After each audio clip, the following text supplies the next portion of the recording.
The county annex lobby was quiet that morning, the kind of quiet that makes every footstep echo off tile floors. Sergeant Elias Mercer stepped inside carrying a worn duffel bag over one shoulder, the stiffness of deployment still in his shoulders. He had landed in the state less than 12 hours earlier and stopped at the county office for one simple reason: confirm a property tax payment before heading back to the small equipment yard his family had owned for decades. Instead, he froze halfway to the counter. A digital notice board behind the clerk scrolled through foreclosure listings. One line stopped him cold. Mercer, Elias, Hoa foreclosure auction. Opening bid, $214,600. For a moment he thought it had to be someone else. The name was common enough. But the parcel number was unmistakable. His yard. The gravel lot and concrete workshop his uncle had left him. The place he planned to rebuild between deployments. The clerk noticed him staring and began pulling the file. Before she could say anything, a woman's voice cut through the room. "Military or not," she said smoothly, "people eventually learn that HOA rules apply to everyone." Elias turned. Lenora Voss, president of the Red Hollow HOA, stood near the hallway with two board members behind her. Her smile wasn't angry. It was confident. Like the outcome had already been decided. Elias didn't raise his voice. He didn't argue. He simply looked down at the paperwork the clerk had printed. The numbers climbed line by line. Unpaid assessments. Penalties. Legal fees. Foreclosure costs. $2,000 had somehow turned into more than $200,000. For several seconds Elias said nothing. But something in the legal description at the top of the document caught his eye. A tiny detail. A detail that didn't match the deed he remembered signing years ago. He folded the paper once, carefully. Then he asked the clerk one quiet question. "Who authorized this sale file?" The clerk looked down at the record and suddenly stopped typing. Because something about the property description had just made her face go pale. If you enjoy slow burn justice stories where patience beats power and paperwork defeats arrogance, you're in the right place. Follow this story closely, because what started as a simple HOA foreclosure was about to expose a mistake buried deep in the county records. Sergeant Elias Mercer had spent most of his adult life working inside systems where small details decided big outcomes. In the Army, he served as a logistics NCO, the kind of role where mistakes didn't look dramatic at first. A wrong serial number, a misplaced crate, a missing signature. But those small gaps could ripple outward until entire operations stalled. That habit followed him everywhere. Including home. The property at the center of the problem wasn't a suburban house or manicured lawn. It was a narrow gravel equipment yard with an old concrete workshop, sitting on the outer edge of a development called Red Hollow Estates. The yard had been in his family long before the neighborhood existed. His uncle had run a small repair operation there for years, fixing generators, welding farm trailers, rebuilding old machinery. Nothing flashy. Just steady work. When his uncle passed away, Elias bought out the other relatives so the land wouldn't be sold off to developers. He kept the workshop exactly the way it had always been. Quiet. Functional. Independent. The neighborhood around it changed quickly. Red Hollow Estates expanded during a housing boom, bringing new houses, paved roads, and eventually a homeowners association meant to manage landscaping, gates, and community amenities. Most residents never thought about the little gravel yard near the edge of the subdivision. But the HOA board did. Especially Lenora Voss, the association president. Lenora had worked in escrow offices before retirement and carried herself like every conversation was already part of an official record. She spoke in calm, precise language, rarely raising her voice, but she had a habit of presenting opinions as if they were already policy. Under her leadership, the HOA became extremely organized about paperwork. Violation letters. Compliance reports. Community improvement plans.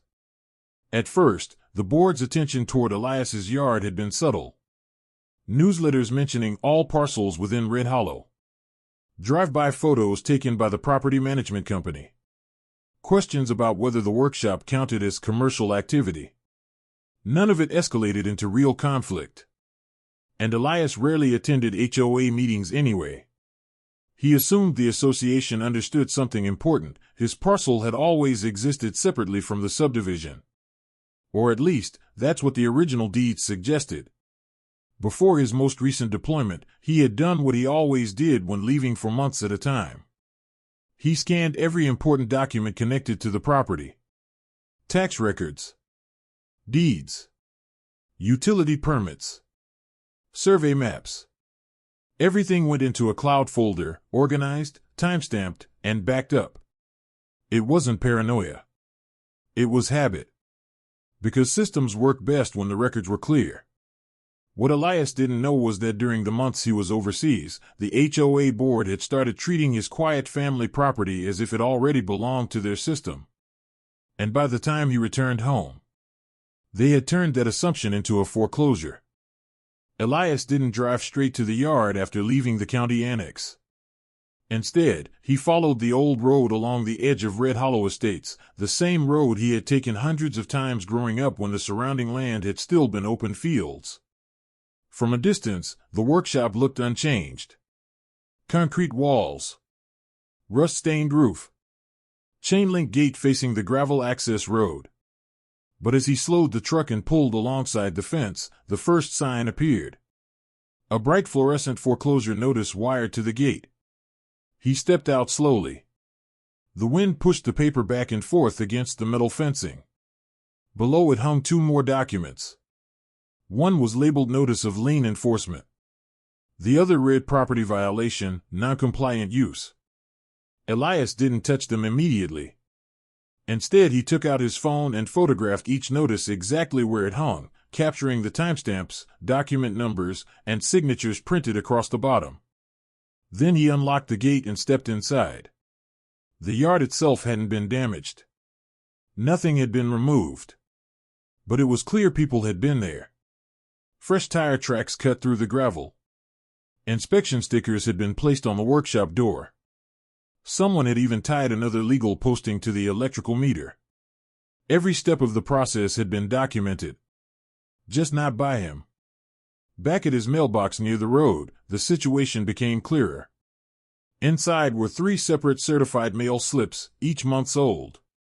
Later that afternoon, he drove to the post office and retrieved the packets that had been held while he was deployed. The timeline unfolded quickly. First letter, unpaid community assessment notice. Second letter, violation warning for property use. Third letter, hearing notice before the HOA board. Each one carried deadlines that had passed while he was overseas. Because Elias had never responded, the board had moved forward step by step. Violation confirmed. Penalties added. Account declared delinquent. Lien recorded. Foreclosure filed. By evening he had reached the final document in the stack. Notice of trustee sale, auction date scheduled. Elias sat at the workbench inside the workshop, the papers spread across the table in careful order. The original assessment amount was small. Less than $2,000. But the later documents showed something else. Legal fees. Inspection costs. Administrative penalties. Collection expenses. The numbers climbed until the total debt claimed by the HOA crossed $200,000. Elias read through the documents again slowly. One detail kept repeating in every notice. The property was described as Lot 47C, Red Hollow Annex. He had never used that description before. Not once. He opened his laptop and pulled up the scanned deed from the cloud folder. The legal description there was completely different. Elias leaned back in the chair. Outside, the foreclosure notice on the gate snapped loudly in the wind. If the HOA had used the wrong property description, then the entire case might be built on the wrong land. But there was one problem. The auction date printed on the notice was only 12 days away.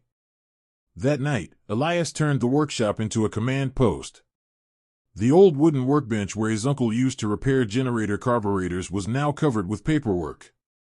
Notices were laid out in strict chronological order, each page weighed down by sockets and bolts to keep the desert wind from scattering them. Elias didn't read the documents like a homeowner looking for fairness. He read them the way a logistics sergeant studied supply manifests, looking for the point where a system first went wrong. He began building a timeline on a yellow legal pad. Assessment notice. Violation warning. Board hearing notice. Penalty ledger. Recorded lien. Trustee sale authorization. Each step was stamped with dates that marched forward while he had been overseas. The numbers escalated even faster. The first document demanded $1,860 in unpaid community maintenance dues. A late notice increased the balance to $3,420. By the time the board declared the property in violation for unauthorized commercial storage, penalties had pushed the account above $9,000. Then the attorney letters started. Collection fees. Inspection costs. Administrative handling. Legal preparation. When the lien was finally recorded against the property, the balance had already crossed $37,000. And once foreclosure paperwork began, projected legal expenses and trustee costs pushed the estimated debt to more than $214,000. The numbers were designed to do one thing: make surrender look easier than resistance. Elias circled the same line in every document. Lot 47C, Red Hollow Annex. That description still didn't match the deed he had pulled from his records. So the next morning he drove back to the county records office. The clerk on duty was the same woman who had printed the foreclosure file earlier. Elias placed two documents on the counter. One was the HOA foreclosure notice. The other was a copy of his deed. "Can you show me where this parcel became Lot 47C?" he asked. The clerk scrolled through the digital record system for several minutes. Subdivision plats appeared. Development maps. Annex exhibits connected to the Red Hollow expansion. But when she searched for Elias's parcel number, the system showed something unusual.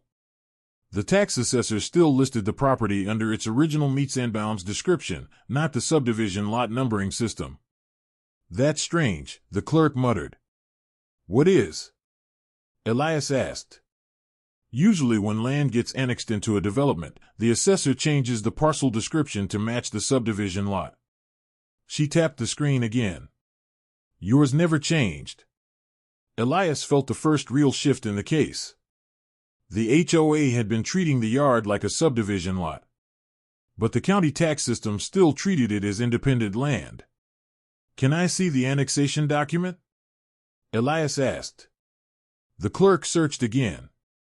There were dozens of annexation filings connected to Red Hollow Estates.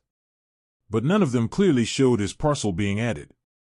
Instead, one development exhibit simply colored the area around the workshop in the same shade as the neighborhood. It looked official. But maps didn't change ownership records. Only recorded instruments did. Elias requested certified copies of every annexation filing tied to the subdivision expansion. As the clerk printed the request forms, another voice spoke from behind him. "Trying to rewrite history?" Elias turned.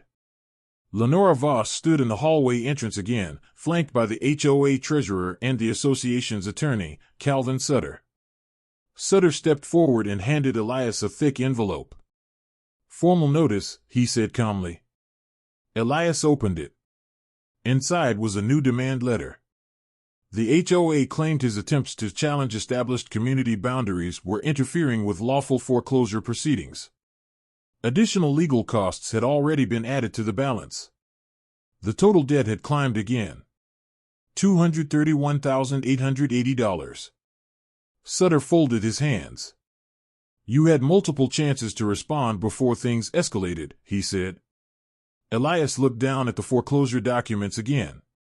Then back at the clerk's screen showing the unchanged parcel description. He closed the envelope slowly. "Then maybe," Elias said quietly, "we should figure out when this property actually became part of your HOA." The attorney smiled politely. That question was settled years ago. But the clerk was still staring at the assessor records on her monitor. And she didn't look nearly as confident. Because the county system was showing something the HOA paperwork wasn't. 3 nights later, the Red Hollow Estates HOA meeting was standing room only. Word about the foreclosure had spread quickly through the neighborhood. Some residents came out of curiosity. Others came because the board's weekly email had framed the situation as an example of consistent rule enforcement. At the front of the room sat Lenora Voss, flanked by Treasurer Grant Bell and Secretary Mina Doyle. Their attorney, Calvin Sutter, occupied a chair slightly behind them, legal pad already open. Elias arrived quietly and took a seat near the back wall. He brought no speech. Only a black binder filled with documents. Lenora opened the meeting with her usual calm precision, moving quickly through landscaping contracts and maintenance updates before reaching the final agenda item. Owner enforcement case, she said, adjusting her glasses. She looked directly toward the back of the room. Parcel designated Lot 47C, Red Hollow Annex. A projector screen lit up behind her. Grant Bell displayed a financial ledger. At first glance it looked simple. A line graph showed the owner balance rising month by month. Unpaid assessments. Late fees. Violation penalties. Legal charges. By the end of the chart, the number at the top read $231,880. Several residents murmured. Grant pointed at the screen. The board gave this owner multiple opportunities to resolve the situation before legal action became necessary, he said. The community cannot function if some properties refuse to follow the same rules as everyone else. Lenora nodded. This property has been a point of concern for years, she added smoothly. Commercial storage. Equipment activity. Non-compliant land use. She paused just long enough for the room to absorb the implication. Then she added the line she clearly intended people to remember. Military service deserves respect. But it does not exempt anyone from community obligations. Several heads turned toward Elias. Lenora finally acknowledged him directly. You may speak if you wish. Elias stood slowly. He didn't approach the board table. Instead, he remained where he was, speaking clearly enough for the room to hear. I have 3 questions, he said. Lenora folded her hands. Make them brief. Elias opened his binder. First, he said, which recorded instrument placed my parcel into the Red Hollow HOA? The room quieted slightly. Lenora gestured toward the projector. The annex expansion map clearly includes your property. Elias nodded once. That's a map, he said calmly. I'm asking for the recorded document that legally attached my land to the HOA. Grant shifted in his chair. Sutter leaned forward slightly but said nothing yet. Elias continued. Second question, he said. Which vote approved that annexation? Lenora's smile tightened. The board does not conduct legal cross-examinations during community meetings. Elias didn't react. Third question, he said quietly. Who verified that the parcel description used in the foreclosure filing matches the one recorded in the county tax system? Now the room was completely silent. Several residents glanced toward the attorney. Sutter finally stood. The association has acted fully within its authority, he said smoothly. Attempts to create confusion about long-established community boundaries will not change the legal status of the foreclosure. Lenora nodded approvingly. The trustee sale will proceed as scheduled, she said. Then she looked directly at Elias. This board cannot delay enforcement every time someone claims they forgot their responsibilities. The room buzzed again. The narrative had been set. The board looked organized. The attorney looked confident. The foreclosure clock was still ticking. Elias closed his binder and sat back down. To everyone else in the room, it looked like the board had just crushed the challenge. But what most of them didn't realize was that Elias hadn't asked those 3 questions to convince the residents. He had asked them to see who in the room could actually answer them. And so far, No one had. Later that night, the workshop was silent except for the low hum of the fluorescent light above the workbench. Elias sat alone at the same bench his uncle had used for decades, the foreclosure documents still spread across the surface in neat rows. Outside, the chain-link gate rattled softly whenever the wind pushed against the notices wired to it. The HOA meeting replayed in his mind. Not the insults. Not the crowd. But the moment when the room had gone quiet after his questions. No one had answered them. That detail mattered. Still, the pressure was real. The auction date was less than 2 weeks away. The board's attorney had already framed the situation as settled law. Residents were beginning to treat the foreclosure as inevitable. And systems, Elias knew this from experience, often moved forward simply because people assumed they were supposed to. He leaned back in the chair and closed his eyes for a moment. Deployment had taught him something most civilians never experienced. Panic made problems worse. Noise made people sloppy. Precision was what actually saved you. The situation with the HOA felt strangely familiar. An organized system pushing forward with total confidence. Layers of paperwork. Authority figures speaking as if the outcome had already been decided. But something underneath it didn't fit. The property description kept bothering him. Lot 47C, Red Hollow Annex. Every foreclosure document used that label. Yet his deed didn't. Neither did the tax assessor's record. Which meant one of two things had happened. Either the land had been legally annexed into the HOA at some point he hadn't found yet. Or the entire foreclosure process had been built on an assumption no one had actually verified. Elias opened his laptop again and pulled up the scanned deed file from the cloud folder. He zoomed in on the legal description. Metes and bounds. Survey bearings. Old reference points tied to county markers that existed long before Red Hollow Estates had ever been planned. Then he compared it to the HOA foreclosure notice again. The descriptions weren't even written the same way. That wasn't a small difference. In property law, descriptions were everything. If the legal description was wrong, the lien might be wrong. And if the lien was wrong, the foreclosure could collapse. Elias sat quietly for another moment, staring at the two documents side by side. Then he opened a blank page on his legal pad and wrote down one sentence. Find the document that changed the land. Because if the HOA couldn't produce that record, then the system they were so confident in might not exist at all. 2 days later, the pressure intensified. When Elias checked the county foreclosure listing again, the status hadn't changed. The auction was still scheduled. The trustee notice remained active. The foreclosure file was still moving forward exactly as the HOA's attorney had promised. That morning another certified letter arrived at the workshop gate. This one came directly from Calvin Sutter, the HOA's lawyer. Inside was a settlement proposal. At first glance it looked like an offer to resolve the dispute. But the wording told a different story.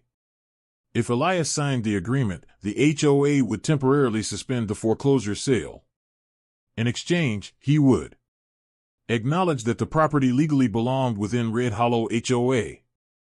Accept the full assessment balance as valid. Enter a payment plan to repay the debt.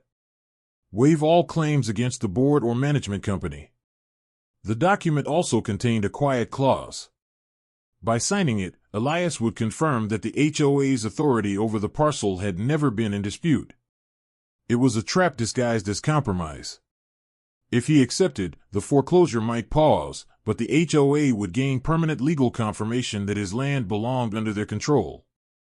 Elias folded the letter and set it beside the other documents on the workbench. Outside, another change had appeared. A real estate sign had been placed near the road advertising the upcoming foreclosure auction. Someone, possibly a developer, had already begun asking neighbors about the parcel. Word was spreading that the yard might soon change hands. Inside the county system, nothing suggested the sale would stop. The foreclosure machinery had momentum. And once the auction happened, a third-party buyer could claim the property before any legal dispute was resolved. Even the clerk Elias had spoken with earlier admitted there was little the county could do without clear proof the lien itself was defective. Right now, the records didn't show that.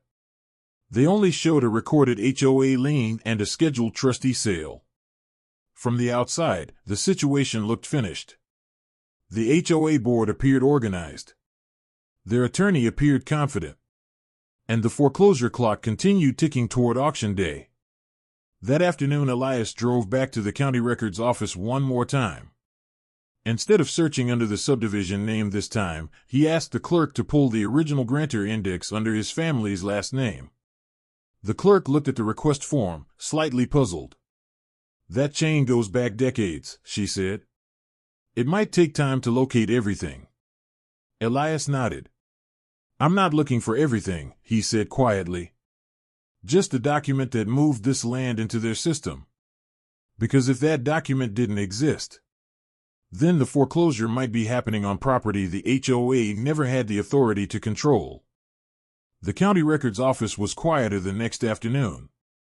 Elias waited near the back counter while the clerk searched through the older grantor index under his family's name.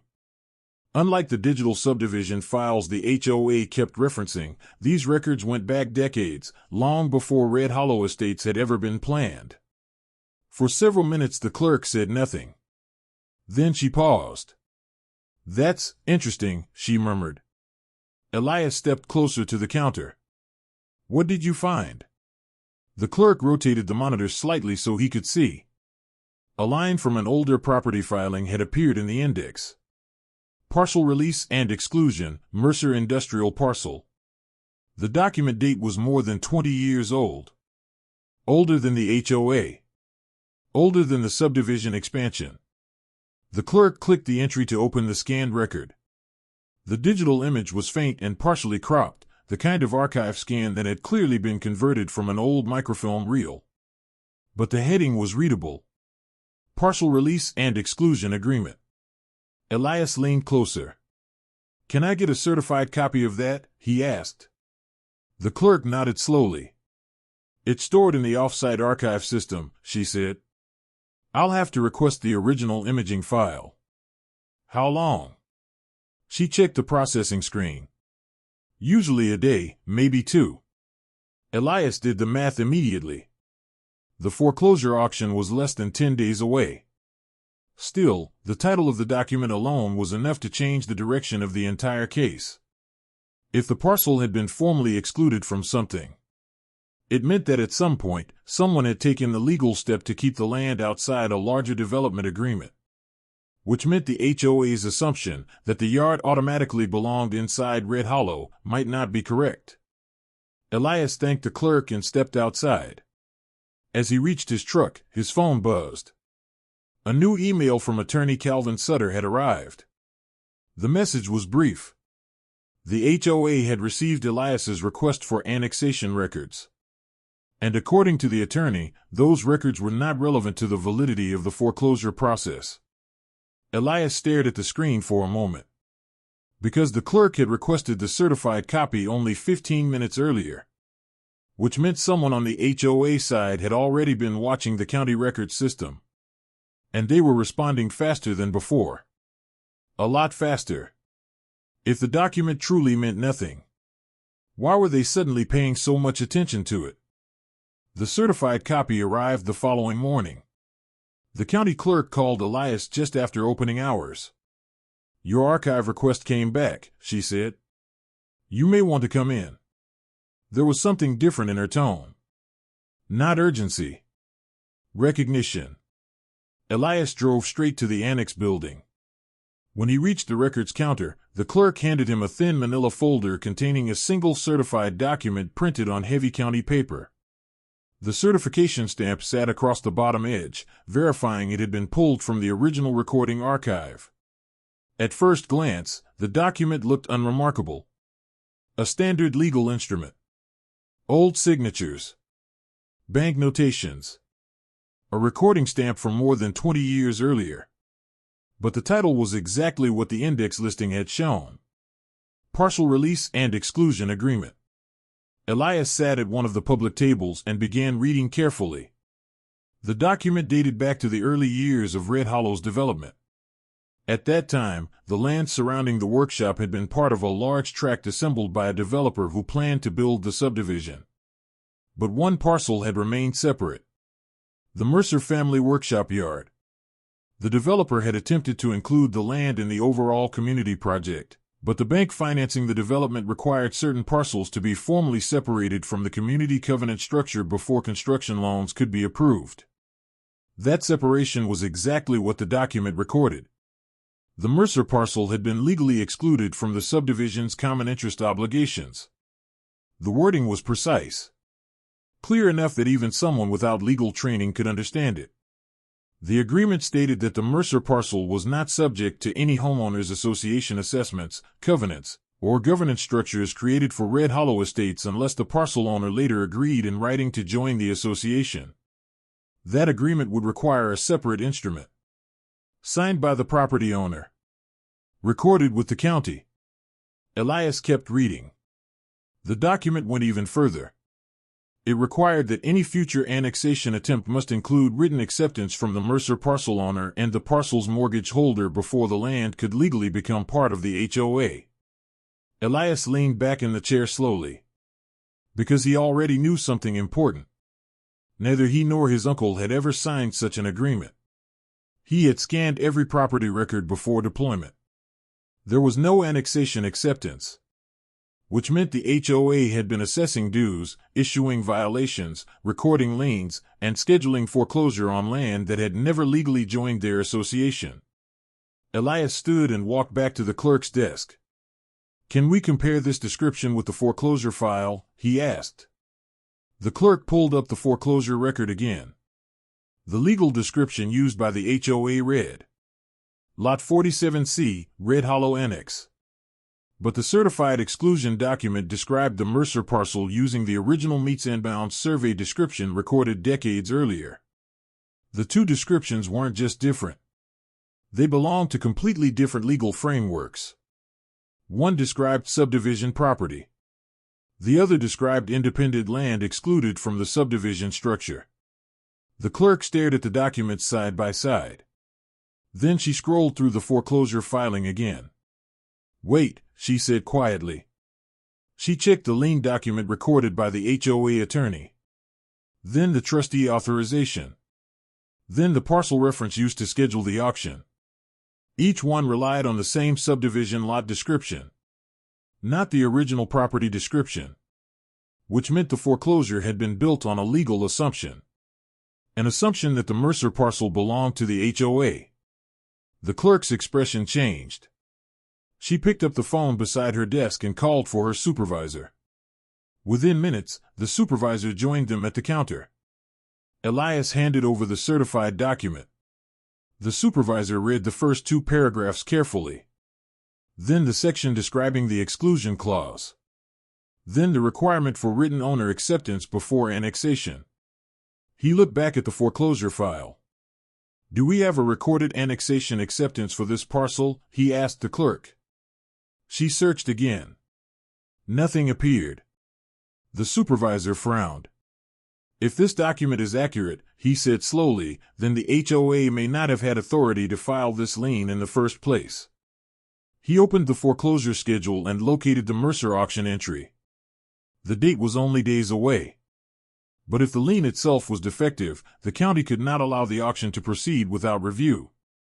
The supervisor picked up another phone and called the county counsel's office. While they waited, Elias sent scanned copies of the exclusion agreement to several addresses. The HOA Management Company. Attorney Calvin Sutter. The base legal contact who had advised him earlier. Within 20 minutes, a response arrived from Sutter. The tone of the message had changed completely. Instead of warnings about interference with foreclosure proceedings, the attorney now wrote, "We are reviewing the historical document referenced in your message. Historical development records can be complex, and further clarification may be appropriate." Elias read the message twice. 2 days earlier, Sutter had been completely confident. Now the language had shifted to caution. Because the exclusion document created a very simple legal problem.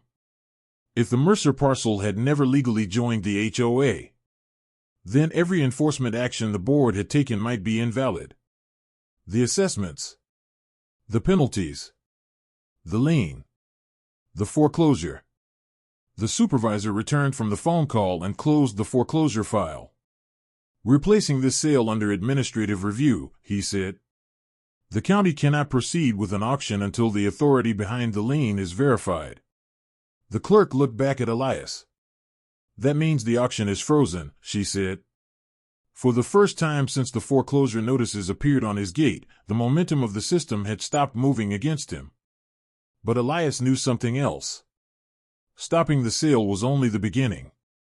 Because once the county began asking how the HOA had filed a lien on excluded land, the board would have to explain exactly where their authority had come from.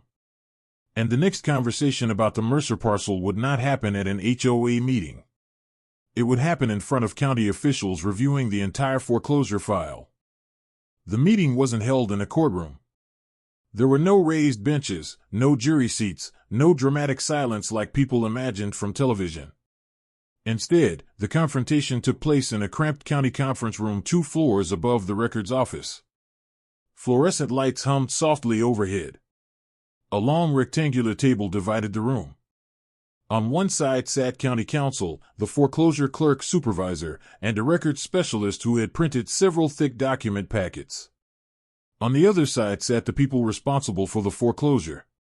Lenora Voss, Grant Bell, their attorney, Calvin Sutter, and the property management representative from Sable Ridge Management. Elias sat near the end of the table with a single binder in front of him. No one raised their voice. The tension came from something else.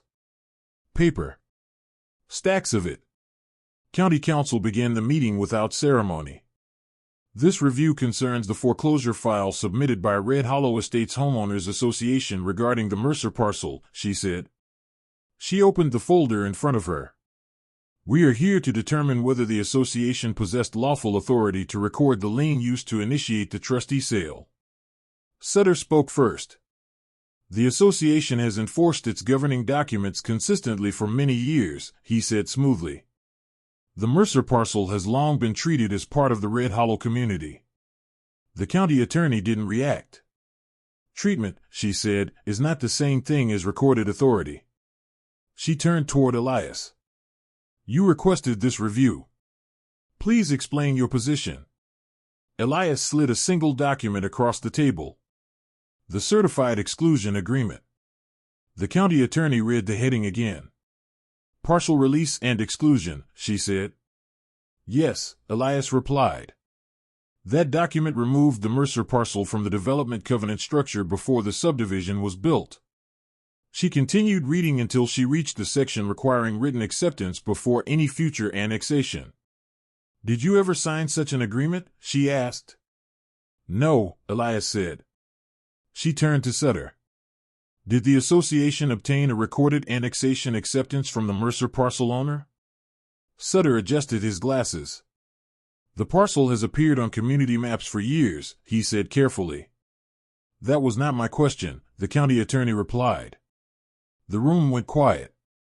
Sutter finally answered. "We relied on documentation provided by the management company regarding the community boundary structure." All eyes shifted to the Sable Ridge representative. She cleared her throat. "Our records were based on association files." Grant Bell spoke up quickly. "The parcel sits directly inside the neighborhood boundary," he said. "It benefits from the roads, landscaping, and infrastructure the HOA maintains." The county attorney looked back down at the exclusion document. "Benefit does not create covenant authority," she said. She flipped to another page in the foreclosure file. "This lien references Lot 47C, Red Hollow Annex." She looked toward Elias. "Your deed uses a meets and bounds description instead." "Yes," Elias said. She turned to the records specialist. "Is there any recorded instrument attaching the Mercer parcel to the HOA using that description?" The specialist checked the system again. "No," she said. The county attorney leaned back slightly. "Then we have a problem." Lenora Voss spoke for the first time since the meeting began. Her voice was still calm, but the confidence behind it had shifted. "The board acted in good faith," she said. "Our community documents clearly indicate that property lies within Red Hollow." Elias finally spoke again.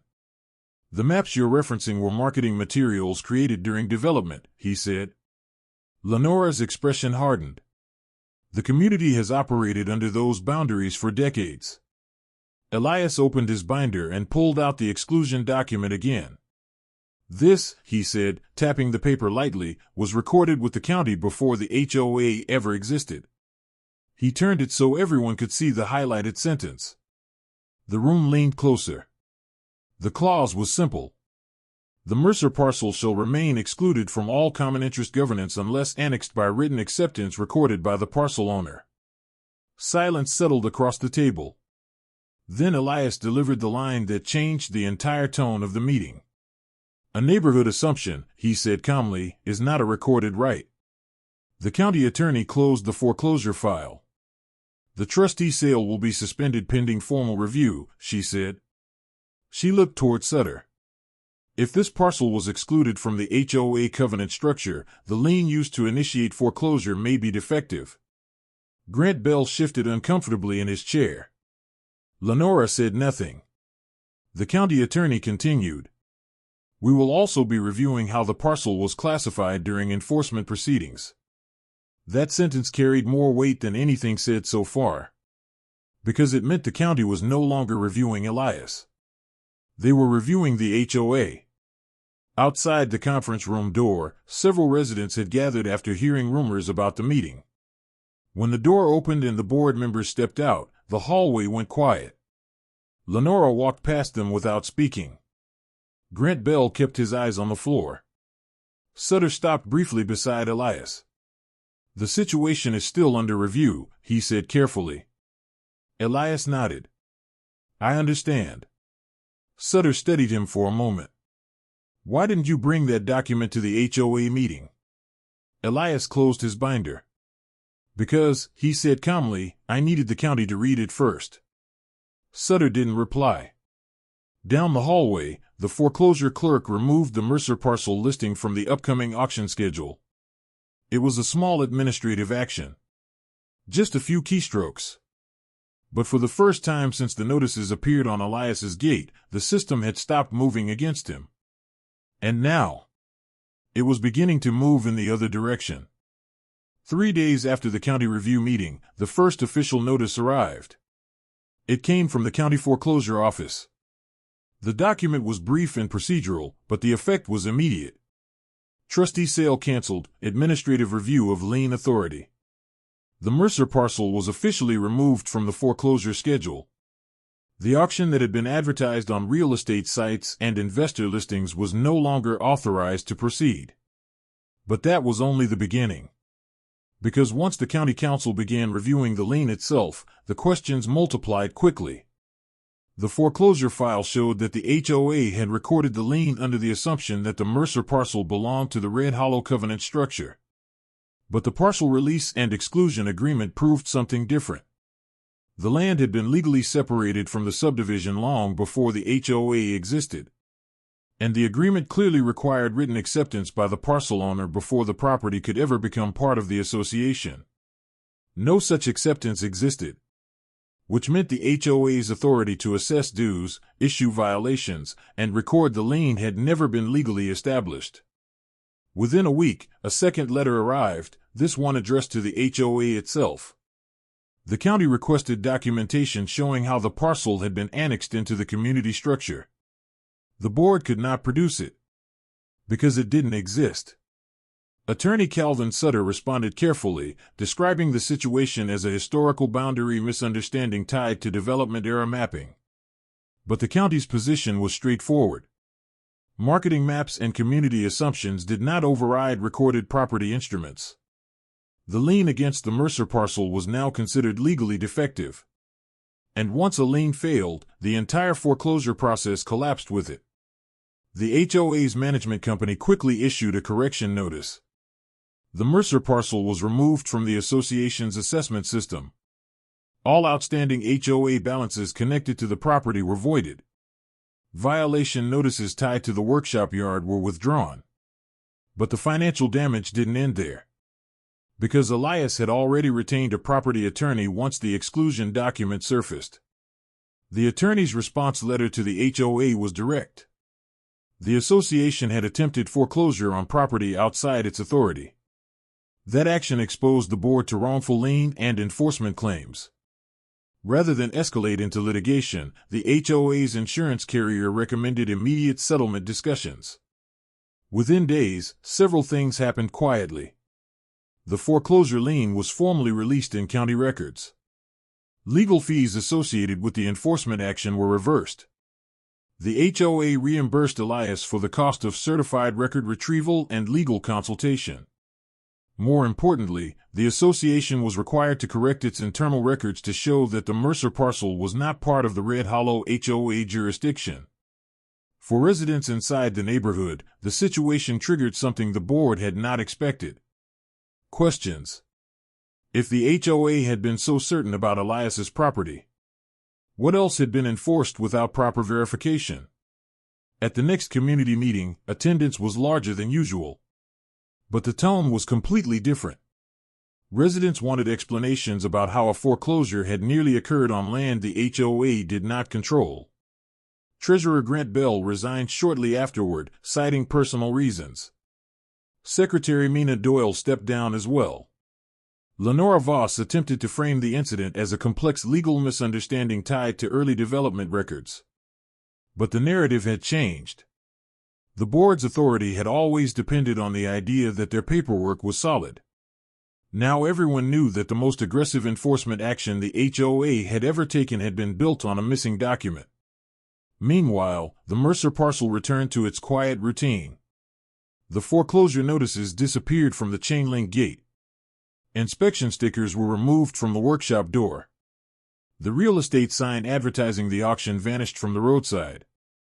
For months, the HOA had operated with total confidence that their system would eventually overpower one property owner. But the entire structure had collapsed under a single piece of paper recorded decades earlier. And the county record now showed something the board could no longer ignore. The Mercer parcel had never belonged to them at all. A week after the lien release was recorded, the Mercer yard looked the way it always had. Quiet. The chain-link gate swung open with the same metallic creak it had made for years. The gravel inside the lot still carried the faint tire marks left from the county inspector's last visit, but the fluorescent foreclosure notices were gone. Elias stood inside the workshop doorway for a moment, letting the silence settle. On the old workbench sat two documents. The first was the foreclosure notice that had once been wired to his gate. The second was the official county lien release printed only days earlier. One sheet claimed the property. The other erased that claim. Elias slid both papers into a new binder he kept for the property records. Every document was scanned again, backed up, and stored in 3 different places, habit he had learned long before this situation started. Outside the fence, Red Hollow Estates looked the same as it always had. But something in the neighborhood had shifted. People asked more questions now.